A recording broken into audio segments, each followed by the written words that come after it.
শরণাগত কিঙ্কর কল্পতরুং তরুধীকৃত ধীর বদান্যবরম বরদেন্দ্র গণার্চিত দিব্য পদং প্রণমামি সদা প্রভুপাদ পদম প্রণমামি সদা প্রভুপাদ পদম প্রণমামি সদা প্রভুপাদ পদম প্রণমামি সদা প্রভুপাদপদম প্রণমামি সদা প্রভুপাদপদম। जगतगुरु प्रभुपाद शिष्ल भक्ति सिद्धांत सरस्वती गोस्वामी ठाकुर जी की जय। पति पावन शिष्ल गुरु महाराज जी की जय। दशमदस्तन आचार्य बिंद वैष्णव बिंद वैष्णवी बिंद की जय। भजनंदी समागत भक्त बिंद की जय। शिशिल सच्चिदानंद भक्तिविनोद ठाकुर महाशयर श्री हरिनाम चिंतामणि चतुर्दश परिच्छेद सेवापराध। सेवापराध। जय गौर गदाधर जन्नबा जीवन जय सीतापति श्रीवासादि भक्तगण। नाम तत्त्वे श्री हरिदास ठाकुर के आचार्य बलिया उक्ति करियाছেন। महाप्रभु বলে শুনো ভক্ত হরিদাস, নাম অপরাধ তত্ত্ব করিলে প্রকাশ। ইহাতে কলির জীব লোভে মঙ্গল, নাম তত্ত্বে তুমি হও আচার্য প্রবল। 1 নম্বর টিকা শ্রী চৈতন্য অবতারে শ্রী হরিদাস ঠাকুর শ্রী নাম তত্ত্বের আচার্য। ঠাকুর জীবকে যেরূপ নাম নামাভাস মাহাত্ম্য ও নামাপরাধ বর্জনের উপদেশ করিয়াছেন, তদ্রূপ নিজে আচরণ করিয়া জীবকে শিক্ষা দিয়াছেন। তব মুখে নাম তত্ত্ব করিতে শ্রবণ, আমার উল্লাস বড় শুনো মহাজন। আচারে আচার্য তুমি প্রচারে পণ্ডিত, আচারে আচার্য তুমি প্রচারে পণ্ডিত, তোমার চরিত নাম রত্নে বিভূষিত। রামানন্দ শিখাইল মোরে রসতত্ত্ব, তুমি শিখাইলে মোরে নামের মহত্ব। এবে বলো সেবা অপরাধ কি প্রকার, শুনিয়া ঘুচিবে জীবের চিত্ত অন্ধকার। হরিদাস বলে সে সেবকজন জানে, আমি নামাশ্রয়ে থাকি জানিব কেমনে। তবু তব আজ্ঞা আমি লঙ্ঘিবারে নারী, যাহা বলাইবে তাহা বলিব বিস্তারি। সেবাপরাধ সংখ্যা। সেবা অপরাধ হয় অনন্ত প্রকার, শ্রীমূর্তি সম্বন্ধে সব শাস্ত্রের বিচার। কোন শাস্ত্রে দ্বাত্রিংশত অপরাধ গণি, কোন শাস্ত্রে 50 গণি গুণমণি। চতুর্বিধ। সেই অপরাধ চতুর্বিধাদি প্রকারে বিভাগ করেন বুধগণ শাস্ত্রদ্বারে। শ্রীমূর্তি সেবকনিষ্ঠ কতগুলি তার, শ্রীমূর্তি স্থাপকনিষ্ঠ অপরাধ আর। শ্রীমূর্তি দর্শকনিষ্ঠ আর কতিপয়, সর্বনিষ্ঠ অপরাধ কতিবিধ হয়। টিকা 2। সেবাপরাধগুলি শ্রীবিগ্রহ সেবা সম্বন্ধে ঘটিয়া থাকে, যাহারা শ্রীমূর্তি সেবা করেন তাহাদের সম্বন্ধে কতকগুলি অপরাধ। যাহারা শ্রীমূর্তি স্থাপন করেন তাহাদের সম্বন্ধে কতকগুলি অপরাধ। যাহারা শ্রীমূর্তির দর্শন করিতে যান তাহাদের সম্বন্ধে কতকগুলি অপরাধ, এবং সকলের পক্ষে কতকগুলি অপরাধ নির্দিষ্ট আছে, তাহা সহজেই বুঝিতে পারা যায়। সেবাপরাধ প্রকার। পাদুকা সহিত যায় ঈশ্বর মন্দিরে, জানে চড়ি যায় তথা স্বচ্ছন্দ শরীরে। উৎসবে না সেবে আর প্রণতি না করে, উচ্ছিষ্ট অসৌচ দেহে বন্দনা আচারে। এক হস্তে প্রণাম, সম্মুখে প্রদক্ষিণ, দেবাগ্রে প্রসরে পদ, হয় বিরাসীন, দেবাগ্রে শয়নার ভক্ষণ করয়, মিথ্য কথা উচ্চ ভাষা জল্পনা আদি চয়। নিগ্রহানুগ্রহ যুদ্ধ অভক্তি রোদন, ক্রূর ভাষা পরনিন্দা কম্বলা আবরণ। পরস্তুতি অশ্লীলতা বায়ু বিমক্ষণ, শক্তিসত্ত্বে গৌণ উপচারের যোজন। দেবানিবেদিত দ্রব্য ভক্ষণের শিকার, কালোদিত ফলাদির অনর্পণার। অন্নভুক্ত অবশিষ্ট খাদ্য নিবেদন, দেবপ্রতি পৃষ্ঠ করি সম্মুখে আসন। টিকা 3 আর 4। 3 নম্বর টিকা। দেবতাকে যে খাদ্য বা পেয় নিবেদন করা হয় নাই, তাহা ভক্ষণ বা পান করা সকলের পক্ষেই সেবাপরাধ। টিকা ক্রমাঙ্ক 4। যে খাদ্যদ্রব্যের অগ্রভাগ অন্যে খাইয়াছে, তাহা দেবতাকে দেওয়া অপরাধ। দ্বাত্রিংশ প্রকার। দেবাগ্রে অন্যের অভিবাদন পূজন, গুরুপ্রতি মৌন নিজ স্তোত্র আলোচন। দেবতা নিন্দন এই দ্বাত্রিংশ প্রকার, সেবা অপরাধ মহাপুরাণে প্রচার। টিকা ক্রমাঙ্ক 5। দেব মন্দিরে দেবতার অগ্রে অন্য কাউকে অভিবাদন করিবে না, কেবল স্বীয় গুরুদেবকে অবশ্য করিবে। অন্য শাস্ত্র মতে প্রকার বর্ণন। অন্যত্র আছে অপরাধ অন্য মত, সংক্ষেপে বলিব প্রভু তব ইচ্ছা মত। রাজান্য ভোজন আর অন্ধকার ঘরে, প্রবেশিয়া দেবমূর্তি সংস্পর্শন করে। অবিধি পূর্বক হরি মূর্তি উপসর্পণ, অবিধি পূর্বক হরি মূর্তুপসর্পণ সন্ধি করে। বিনা বাদ্যে মন্দিরের দ্বার উদ্ঘাটন, সারমেয় দৃষ্ট খাদ্য দেবে সমর্পণ, অর্চন সময়ে মৌন ভঙ্গ অকারণ। বহির্দেশ গমনাদি পূজার সময়ে, গন্ধমাল্য নাহি দিয়া ধূপন করয়ে। অনর্হ পুষ্পেতে কৃষ্ণ পূজাদিকরণ, অধৌত বদনে কৃষ্ণ পূজা আরম্ভন। স্ত্রী সঙ্গ করিয়া কিংবা রজস্বলা নারী, দীপ সব স্পর্শিয়া অযোগ্য বস্ত্র পরি। সব হেরি অধবায়ু করিয়া মুক্ষণ, ক্রোধ করি শ্মশানেতে করিয়া গমন। অজীর্ণ উদরে আর কুসুম্ভ পৈনাক, সেবন করিয়া আর তাম্বুল গুবাক। তৈলমাখি করে হরি শ্রীমূর্তি স্পর্শন, এরগু পত্রস্থ পুষ্পে করে অর্চন। আসরিক কালে পূজে পিঠে ভূমে বসি, স্বপন সময়ে মূর্তি বাম হস্তে স্পর্শী। বাসি বা যাচিত ফুলে দেবতা অর্চন, পূজাকালে গর্ব উক্তি অযথা স্থিবন। তির্যক পুণ্ড ধরে আর অধৌত চরণে, মন্দিরে প্রবেশ করে পূজার কারণে। অবৈষ্ণব পক্ষ করে দেবে নিবেদন, অবৈষ্ণবে দেখাইয়া করয়ে পূজন। টিকা ক্রমাঙ্ক 6। শুদ্ধ বৈষ্ণব দ্বারা যে অন্ন পক্ষ হয়, তাহাই কৃষ্ণকে নিবেদন করা যায়। কৃষ্ণ পূজার সময়ে কোনো অবৈষ্ণব তথায় থাকিবে না। বিশ্বক সেনে না পূজিয়া কাপালি দেখিয়া, হরি পূজে নখ জলে শ্রীমূর্তি স্মরিয়া। ঘর্মাম্বু সংস্পৃষ্ট জলে করে অর্চন, কৃষ্ণের শপথ করে নির্মাল্য লঙ্ঘন। এই সব কার্যে হয় সেবা অপরাধ, সেবাকারী জনের যাহাতে ভক্তিবাদ। এরপর সেবাপরাধ যাহার পক্ষে যাহা, তাহা তিনি বর্জন করিবেন। শ্রীমূর্তি সম্বন্ধে যার ভজন পূজন, সেবা অপরাধ দেহ করুণ বর্জন। বৈষ্ণব সর্বদা নাম সেবা অপরাধ, বর্জিয়া শ্রীকৃষ্ণ সেবা করুণ আস্বাদ। এই সব অপরাধ মধ্যে যার যাহা, সম্বন্ধে পড়িবে তার বর্জনীয় তাহা। নামাপরাধ সকল বৈষ্ণব মাত্রেরই বর্জনীয়, কিন্তু নাম অপরাধ সকল বৈষ্ণব সর্বকাল ত্যাজি লভে ভক্তির বৈভব। টিকা ক্রমাঙ্ক 7। 10টি নাম অপরাধ বৈষ্ণব মাত্রেরই বর্জনীয়।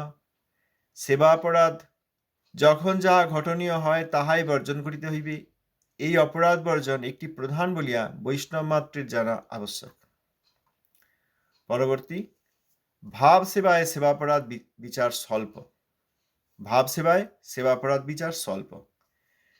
শ্রীমূর্তি বিরহে যিনি নির্জনেতে বসি, ভজন করেন ভাব মার্গে অহর্নিশি। নাম অপরাধ সদা বর্জনীয় তাঁর, নাম অপরাধ 10 সর্বক্লেশাধার। নাম অপরাধগতে ভাব সেবা হয়, অতএব অপরাধ তাহে নাহি রয়। টিকা ক্রমাঙ্ক 8। ভাব মার্গে মানস সেবাই প্রবল, তাহাতে সেবাপরাধ বিশেষ নাই। শ্রী গোবর্ধন শিলার সেবা সম্বন্ধে শ্রী রঘুনাথ দাস গোস্বামীকে মহাপ্রভু এই বলেন, প্রভু কহে এই শিলা কৃষ্ণের বিগ্রহ, ইহার সেবা করো তুমি করিয়া আগ্রহ।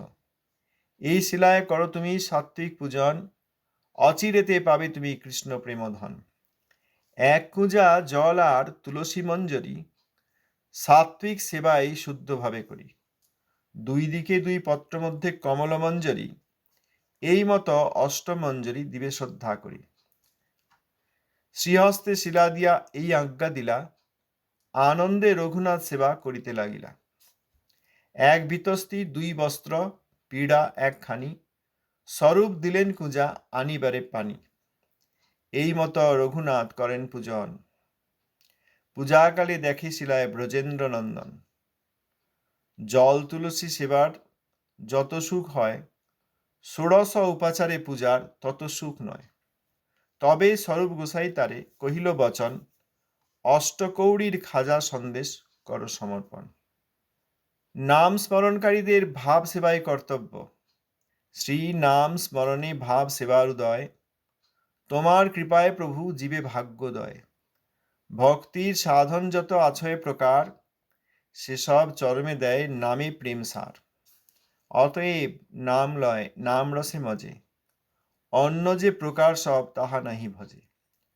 হরিদাস আজ্ঞা বলে অকিঞ্চন জন, হরিনাম চিন্তামণি করিলা কীর্তন। ইতি শ্রী হরিনাম চিন্তামণৌ সেবাপরাধ বিচার নাম চতুর্দশ পরিচ্ছেদ। এখানে শ্রী ভক্তিবিনোদ ঠাকুর মহাশয় চতুর্দশ পরিচ্ছেদে সেবা অপরাধ সমূহ বর্ণনা করেছেন। নামাচার্য শ্রী হরিদাস ঠাকুর বললেন, আমি নামাশ্রয় করি, অতএব সেবা অপরাধ সম্বন্ধে আমি জানবো কেমন করে? তবুও তোমার আজ্ঞা আমি তো লঙ্ঘন করতে পারি না, সুতরাং তুমি যা বলো আমি তাই বলব। এই বলে শুরু করলেন। তারপর সেবা অপরাধ বিভিন্ন প্রকারে শ্রীমূর্তি সম্বন্ধে বিভিন্ন শাস্ত্র থেকে সেইগুলি বললেন। এরপর বলেছেন যে যারা সেবার সঙ্গে যুক্ত তারা সেই অপরাধ পরিত্যাগ করবেন। কেউ অর্চন করেন, কেউ শ্রীমূর্তি স্থাপন করেন, যে বলে ডিটি ইনস্টলেশন, আসলে শ্রীমূর্তি স্থাপন। কেউ শ্রীমূর্তি দর্শন করেন বা শ্রীমূর্তি সম্বন্ধীয় বিভিন্ন সেবা আদি করেন। এই চার প্রকার ব্যক্তি যার যেরকম সেবা, সেখানে সেবা অপরাধ তিনি পরিত্যাগ করবেন। তবে নামাপরাধ সকলেরই বর্জনীয়। নামাপরাধ প্রত্যেক বৈষ্ণবের বর্জনীয়। সেবা অপরাধ সম্বন্ধে সাবধান হতে হবে আমাদেরকে। যে যেরকম সেবার সঙ্গে যুক্ত, সেই সেবার সঙ্গে যে অপরাধ সংঘটিত হতে পারে সেই থেকে সাবধান হতে হয়। কিন্তু নাম অপরাধ সম্বন্ধে সাবধান হতে হবে, কারণ বৈষ্ণব মাত্রই নাম গ্রহণ করবেন। অতএব নাম অপরাধ সম্বন্ধে সাবধান অবশ্যই হবেন। যারা নামাশ্রয়কারী তারা শ্রীমূর্তি বিরহে, তারা হৃদয়ে অপ্রাকৃত শ্রীবিগ্রহের ধারণা করে ভজন করেন। এইটি হচ্ছে ভাব সেবা।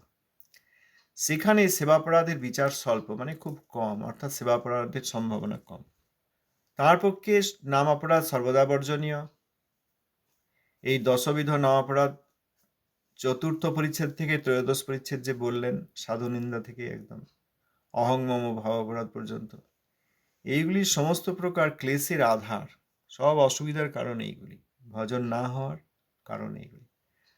যখন নাম অপরাধ গত হয়, অর্থাৎ তার নামের প্রতি কোনো অপরাধ, 10টি অপরাধের কোনো অপরাধ থাকে না, তখনই ভাব সেবা শুরু হয়।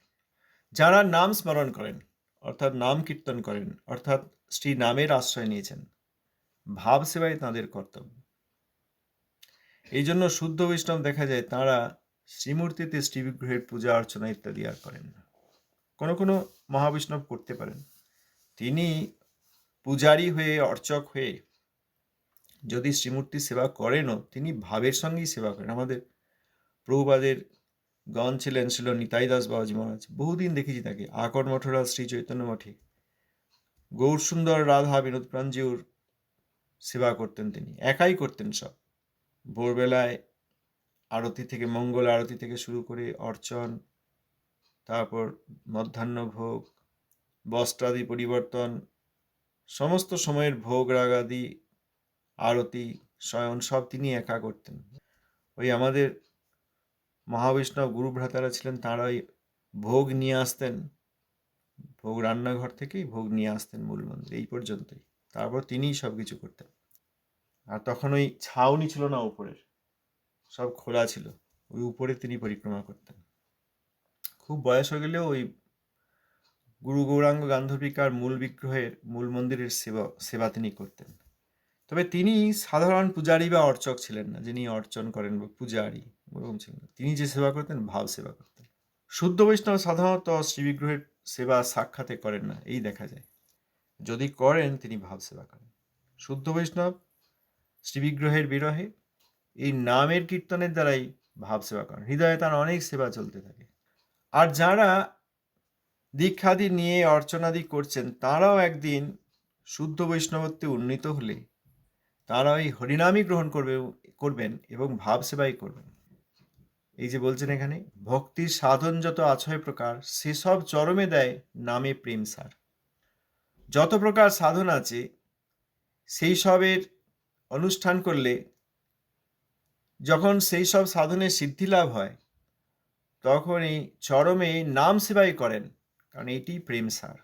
অতএব শুদ্ধ বৈষ্ণব তিনি নাম গ্রহণ করেন, নাম রসে মজে থাকেন, তিনি নিমজ্জিত থাকেন। নাম রসে মজে মানে নিমজ্জিত, ডুবে থাকার মতো, জলে ডুবে থাকার মতো নাম রসে ডুবে থাকেন, নিমজ্জিত থাকেন।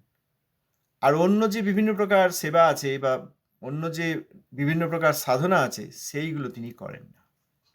শ্রী ভক্তিনাথ ঠাকুর মহাশয় বলছেন, নামাচার্য শ্রী হরিদাস ঠাকুরের আজ্ঞা বলে, অর্থাৎ আদেশের বলে অকিঞ্চন জন নিজেকে অকিঞ্চন বলেছেন দিনহীন হয়ে। যদিও শ্রী ভক্তিনাথ ঠাকুর মহাশয় গৌর নিত্যানন্দের নিত্য পার্ষদ, তিনি নিজেকে অকিঞ্চন বলে বলছেন হরিনাম চিন্তামণি করিলা কীর্তন।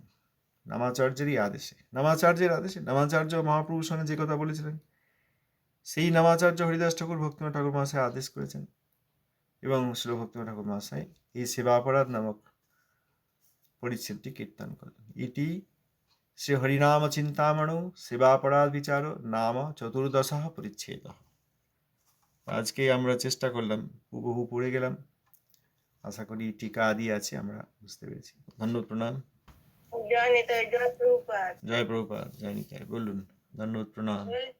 এই যে ভাব সেবা কারোর মধ্যে যে এসছে, তার আবার কি কি লক্ষণ গুলো মানে সে করতে থাকবে, মানে কি কি করতে থাকবে ভাব সেবা এলে? ভাব সেবা আসে মধ্যম বৈষ্ণব ভজন করতে করতে, যখন মধ্যম বৈষ্ণব পদেই উন্নীত হতে থাকেন তখন ভাব সেবা করেন। আরও ভাব সেবা আরও উত্তম বৈষ্ণব তো করেননি। তার মধ্যে লক্ষণ হবে এই যে তিনি নামে তার খুব আগ্রহ, তিনি সর্বদা হরিনাম করতে যাচ্ছেন, এরকম দেখা যাবে, সর্বদা হরিনাম করছেন। কারণ হরিনাম করেন ভাবের সঙ্গে, আর ওই হরিনাম করতে করতে বিভিন্ন লীলা সেবা স্বাভাবিকভাবেই হতে থাকে, আর মনের দ্বারা কল্পনা করতে হয় না তাকে। অতএব একান্ত নামাশ্রয়ী যখন দেখা যাবে, সেইটি হচ্ছে প্রধান লক্ষণ যে এনার হৃদয়ে ভাব সেবা আছে। একান্ত নামাশ্রয়ী, ও লোক দেখানো বা এরকম নয়, বা বিধিমতো আমাকে এই সংখ্যা করতে হবে এরকমও নয়। সে যিনি করছেন ঠিক আছে, সংখ্যা বিধিমতো করতে করতেই একদিন ভাবোদয় হবে, তখন সংখ্যা রাখাই আবার দায় হয়ে যাবে। শ্রী গৌরকিশোর দাস বাবাজি মহারাজ, আমাদের প্রভুপাদ বলেছেন যে বাবাজি মহারাজ কখনো কখনো কাপড়ে গিট দিয়ে সংখ্যা রাখতেন, কিন্তু তার সম্ভব হতো না, সর্বদা ভাবময় তিনি, আর সংখ্যা রাখা তার পক্ষে সম্ভব হতো না। তিনি গৌর নিত্যানন্দের নিত্য পরিজন মহাবৈষ্ণব। এখানেও যারা সাধন করতে থাকবেন, নামাপরাধ চলে গেলে আর অনর্থ চলে গেলে যখন শুদ্ধ নাম হবে, তখন ভাব সেবা উদিত হবে, একান্ত নামাশ্রয়ী, এইটি হবে প্রধান লক্ষণ। এরপর বৈষ্ণবের যে 26টি লক্ষণ সবই বোঝা যাবে। কৃষ্ণৈক স্মরণ, দুঃখ, তিনি মৌন, তারপর তার মধ্যে কাব্যের ভাবনা আছে, দক্ষতা আছে, সব বহু সহ্য গুণ আছে, কারণ তিনি হৃদয়ে ভাব সেবা করছেন। তো এত বড় মূল্যবান জিনিস পেয়েছেন যে আর কোনো কিছুতে তার ওই শত্রু মিত্র জ্ঞান নেই, তারপরে কোনো কিছুই জ্ঞান নেই। হ্যাঁ, ওসব নেই। রাগ অভিমান নেই, মান অভিমান নেই, মানাপমান ভাবনা নেই। হ্যাঁ, সহনশীল, খিদে পেয়েছে অনেক সময় বুঝতে পারেন না। শ্রীমৎ মাধবেন্দ্র পুরীপাদ, তিনি তো অযাচক বৃত্তি নিয়েছেন, কাউকে চাইতেনই না, ভিক্ষাও করতেন না। যদি কেউ অযাচিতভাবে কেউ দিতেন, না চাইতেও কেউ যদি দিতেন, তখন তিনি গ্রহণ করতেন। তো কতদিন না খেয়ে থাকতেন। এইসব ভাব সেবার প্রমাণ আমাদের মহাজনগণের মধ্যে রয়েছে। প্রথমেই নামাপড়া চলে যাবে, তিনি সাধুর আদর করেন, কৃষ্ণে নিষ্ঠিত, মহাবৈষ্ণব গুরুকে তিনি চিনতে পারেন, মহাবৈষ্ণব গুরুর একান্ত অনুগত, এইসব দেখা যাবে। নামাপরাধ থাকবে না, অনর্থ থাকবে না, তত্ত্বজ্ঞান, সম্পূর্ণরূপে তত্ত্বজ্ঞান থাকবে তার। যেহেতু হৃদয়ে ভগবানের দর্শন পান এবং সপার্ষদ পার্ষদগণের আনুগত্যে ভজন করেন, তিনি সবই জানেন। এইটা শুরু হবে মধ্যম বৈষ্ণব থেকেই শুরু হবে। মধ্যম বৈষ্ণব সবে শুরু করলেন ভজন, এই করতে করতে যখন আরও উচ্চ স্তরে যাবেন, মধ্যম বৈষ্ণব তো বড় লম্বা সময়, যেমন হাই স্কুলে পড়ে ছাত্র বা ছাত্রী, উচ্চ বিদ্যালয়ে পড়ে। এখন ক্লাস 5-এ যেদিন ভর্তি হলো সেদিনে উচ্চ বিদ্যালয় শুরু হলো তাঁর। তিনিও উচ্চ বিদ্যালয়ে পড়েন। আবার ষষ্ঠ শ্রেণী ছাত্রছাত্রী তারাও উচ্চ বিদ্যালয়ে পড়েন। সপ্তম অষ্টম শ্রেণী যায় তারাও উচ্চ বিদ্যালয়, আর দশম শ্রেণী তারাও উচ্চ বিদ্যালয়ে যান। তাহলে উচ্চ বিদ্যালয়ের অনেক শ্রেণী। পঞ্চম শ্রেণী গেলে কোন স্কুলে পড়িস রে? আমি পঞ্চম শ্রেণীতে পড়ি। ও তার মানে হাই স্কুল যাস। আমি জানি না এখন কোথায় কোন শ্রেণী কোন স্কুলে, এত জানি না। আমাদের সময় তাই ছিল, ক্লাস 5-এ মোটামুটি হাই স্কুলে উঠে যেত। আবার একজন জিজ্ঞেস, এই তুই কোন স্কুলে যাচ্ছিস? হাই স্কুলে। কোন ক্লাসে পড়িস? ক্লাস 8-এ পড়ি, অষ্টম শ্রেণীতে পড়ি। পঞ্চম শ্রেণীও উচ্চ বিদ্যালয়ে যায়, অষ্টম শ্রেণীও উচ্চ বিদ্যালয়ে যায়, আবার দশম শ্রেণী যারা মাধ্যমিক দেবেন তারা উচ্চ বিদ্যালয়ে যান। তা মধ্যম বৈষ্ণব এরকম লম্বা সময়। যখনই বৈষ্ণবের শুদ্ধ বৈষ্ণব কে আর শুদ্ধ বৈষ্ণবের কি গুরুত্ব, শুদ্ধ বৈষ্ণবের সেবার কি গুরুত্ব এইটি বোঝেন, তখন মধ্যম বৈষ্ণব, অর্থাৎ তিনি তত্ত্ব জানেন। কনিষ্ঠ বৈষ্ণব তিনি এই মন্ত্রাদি পেয়েছেন আর এই শ্রীবিগ্রহের খুব সেবা করছেন, আদর করে শ্রীবিগ্রহ বা আলেখ্য খুব সেবা করছেন, কিন্তু এখনো বিশেষ তত্ত্বজ্ঞান হয়নি, বিশেষত বৈষ্ণব তত্ত্বের জ্ঞান হয়নি। অতএব বৈষ্ণব সেবায় তাঁর এখনো রুচি আসেনি। বৈষ্ণব সেবা যে গুরুত্বপূর্ণ ইনি বুঝতে পারেননি। নিজেকে কনিষ্ঠ বলে জানেন না, কে মধ্যম জানেন না, কে উত্তম জানেন না। অতএব শুদ্ধভাবে সাধনা করলে আমি যে একদিন মধ্যম হব এটা জানেন না। অতএব যারা মধ্যম তাদেরকে এখনো শ্রদ্ধা করতে শেখেন নাই। তাহলে আমিও তো এরকম মন্ত্র পেয়ে গেছি, আমি এরকম ভগবানের খুব সেবা করি, কাঁদি, চোখে জল আসে, এইসব ভাবেন কনিষ্ঠ। তারপর যখন তত্ত্বজ্ঞান হবে শুদ্ধ বৈষ্ণবের সঙ্গের প্রভাবে, তখন তিনি বৈষ্ণবের মাহাত্ম্য, শুদ্ধ বৈষ্ণবের মাহাত্ম্য বুঝতে পারবেন, সাজা বৈষ্ণব নয়, আবারও শুদ্ধ বৈষ্ণবের মাহাত্ম্য।